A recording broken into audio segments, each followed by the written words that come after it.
Mesdames et messieurs, bonjour ou bonsoir, tout dépend de l'heure à laquelle vous écoutez cette vidéo chez vous. Je m'appelle Michel Biemton, journaliste web camerounais, et merci de faire confiance à cette chaîne YouTube de l'engagement sociopolitique.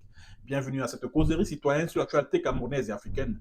Bienvenue à la chronique de MBT. Alors, mesdames et messieurs, notre causerie de cette édition de la chronique de MBT portera sur la montée de la haine tribale au Cameroun au fur et à mesure qu'approchent les élections présidentielles de 2025.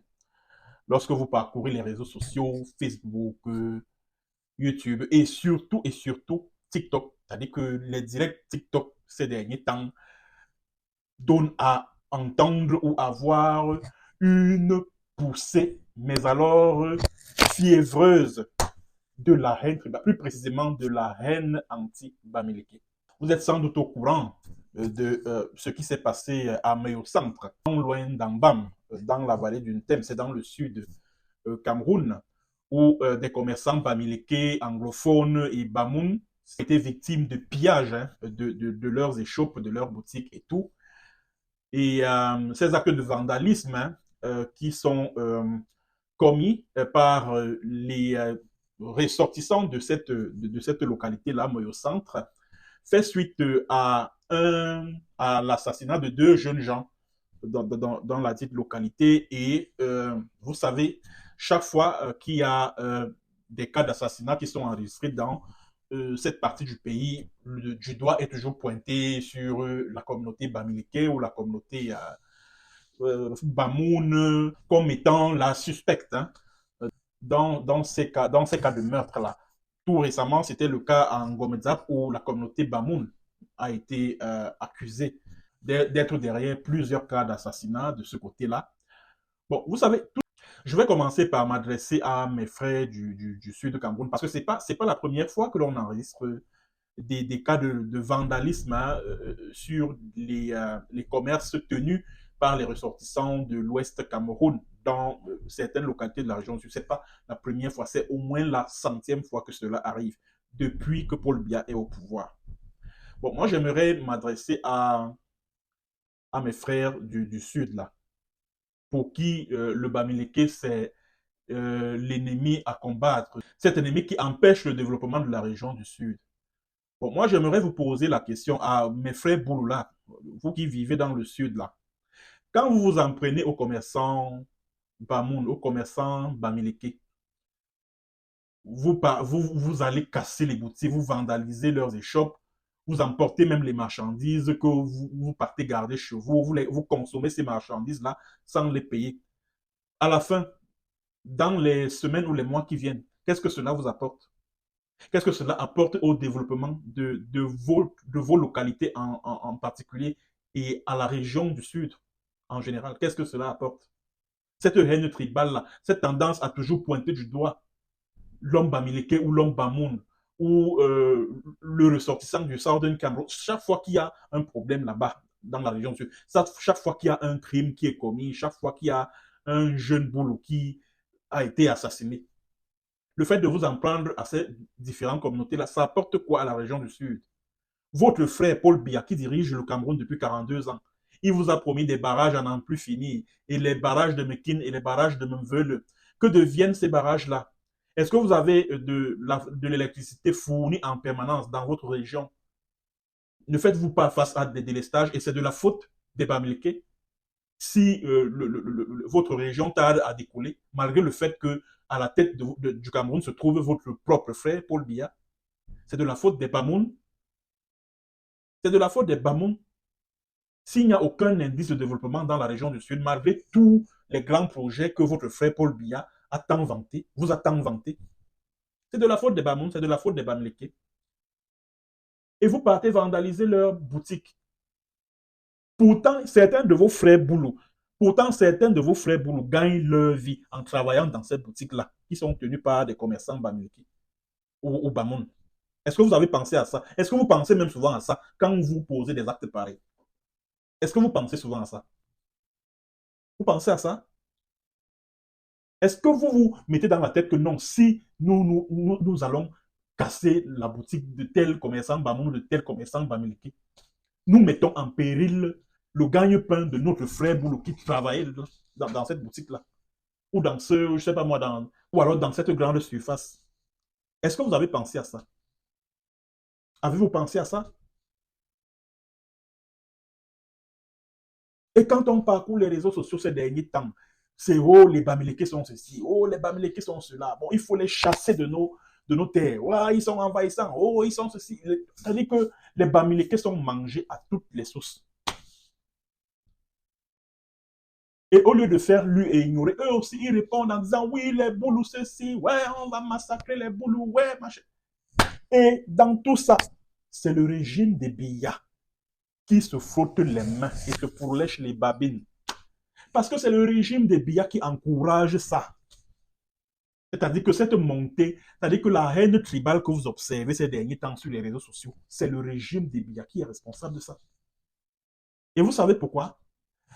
En cette période préélectorale, le régime des Biya est conscient que tout peut arriver et à tout moment. Parce qu'il y a des poches de mécontentement un peu partout. La vie qui devient de plus en plus chère. Les Camerounais ont tout le mal du monde à joindre les deux bouts. Le pays marche à reculons et tout.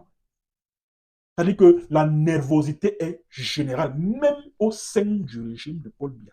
Les gens ne sont pas contents. Et surtout que Paul Biya a déclaré que oui, lui, il veut être encore là, oui, candidat à l'élection présidentielle de 2025. Vraiment, même au sein de ce régime-là, les gens ne sont pas contents. Et les Camerounais, quand vous les rencontrez, quand vous discutez avec eux au téléphone, ils en ont marre de ce régime. Et le pouvoir de Yaoundé étant conscient de ce que le peuple camerounais peut se révolter à tout moment avant la tenue de ces élections présidentielles, alors on monte quelques petits ovnis là qui vont se répandre sur les réseaux sociaux afin d'instiller le venin de la haine tribale.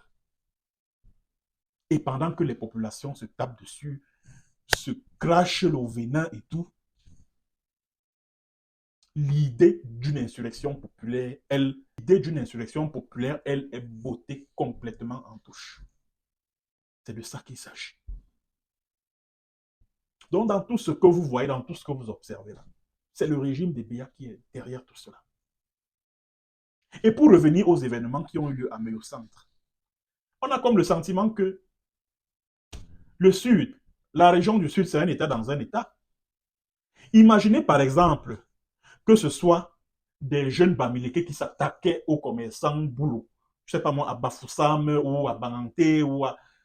On allait voir les forces du désordre, là, les policiers et gendarmes sortir le muscle, arrêter les gens à tout va, jeter en prison, organiser des procès au tribunal militaire pour terrorisme, etc., etc.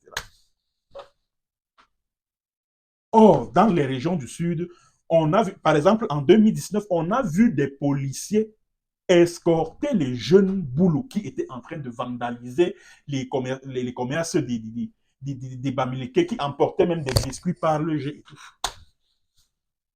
De ces boutiques-là qu'ils venaient de mettre à sac. Et ceci est la preuve que tout cela est institutionnalisé. Et surtout que dans la Constitution du 18 janvier 1996, le régime de Paul Biya a inscrit deux concepts qui constituent en eux seuls un poison pour le vivre ensemble au Cameroun. Les autochtones et les allogènes. Ça veut dire que toi, le Bamileke qui vit à Exetka, par exemple, tu es considéré comme un allogène, donc comme un étranger. Pourtant, chaque Camerounais doit se sentir chez lui, partout, du nord au sud, de l'est à l'ouest, partout à travers le pays. Mais le régime des Biya a institué ces deux concepts-là, juste pour diviser les Camerounais. Parce que le pouvoir de Yaoundé est conscient que plus les Camerounais sont divisés sur la base de la tribu, moins ils pensent à le renverser à travers une insurrection populaire. C'est de cela qu'il s'agit. Et comme toujours, les Camerounais tombent dans ces pièges-là. Ils tombent dans ce piège. Ils n'apprennent jamais du passé. C'est ça le problème avec l'homme camerounais, c'est qu'il ne tire jamais les leçons du passé. Chaque fois, il se laisse toujours entourlouper par le régime des Biya. Il se laisse toujours entourlouper, il se laisse toujours entourlouper. Pourtant, cette haine tribale-là que l'on vit sur TikTok, sur Facebook, sur YouTube, sur les réseaux sociaux-là, le régime des Biya se nourrit, la longévité du régime des Biya se nourrit de ça. La longévité du régime des Biya se nourrit de ça. C'est-à-dire, on a enseigné aux Camerounais de considérer son autre frère camerounais, non pas comme son compatriote du même pays, mais comme un individu qui vient d'une tribu autre que la sienne. Je me rappelle quand je suis arrivé en prison en 2018, là, c'est-à-dire que quand le tribunal militaire venait de me placer en détention provisoire à la prison centrale de Kondengi, en novembre 2018, à cause de ce salopard qu'on appelle le colonel Joël-Émile Banqui. Bon, quand il fallait nous faire enregistrer le lendemain de notre arrivée, carrément, on m'a demandé c'est quoi votre tribu? C'est quoi votre tribu? Et tout. Donc, on était en train de se faire enregistrer là au bureau de, je ne sais pas moi, au bureau administratif de la prison là, où on enregistre les nouveaux détenus. Ah, vous êtes de quelle tribu? Vous êtes de quelle tribu? Je dis que mais tout ça là, ça sert même à quoi? À quoi ça sert de savoir que tel vient de telle tribu, tel vient de telle autre tribu? Ça sert à quoi tout ça? Ça sert à quoi? Et j'aimerais vous dire une chose. Quand vous entendez les politiques là, c'est-à-dire que les dirigeants camerounais, les membres du régime des Biya, prêcher l'évangile de l'unité nationale, vraiment ça c'est de l'hypocrisie.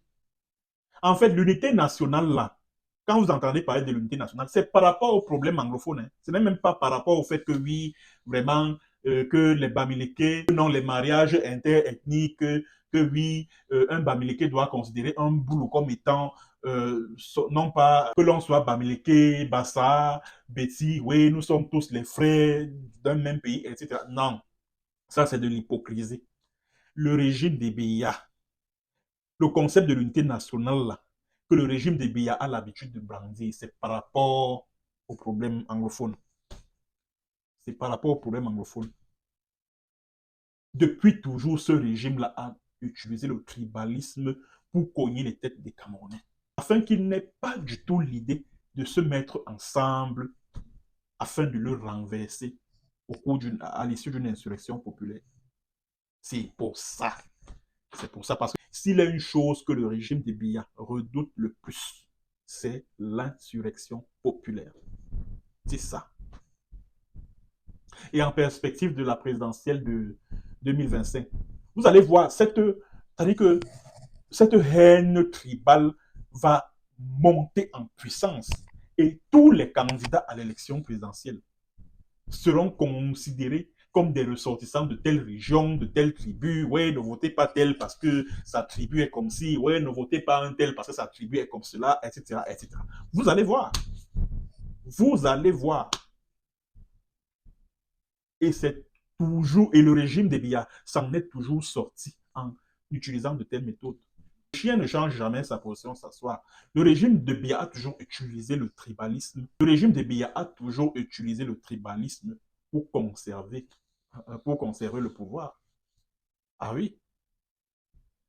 Donc, c'est ce que j'ai voulu dire par rapport aux événements en cours, hein, relativement à cette poussée de haine tribale que l'on observe sur les réseaux sociaux depuis un certain temps et surtout aux événements qui ont eu lieu à Méo-Centre, dans le sud. Merci d'avoir suivi et à très très bientôt pour une autre séance et sur un autre thème. Allez, portez-vous bien et au revoir.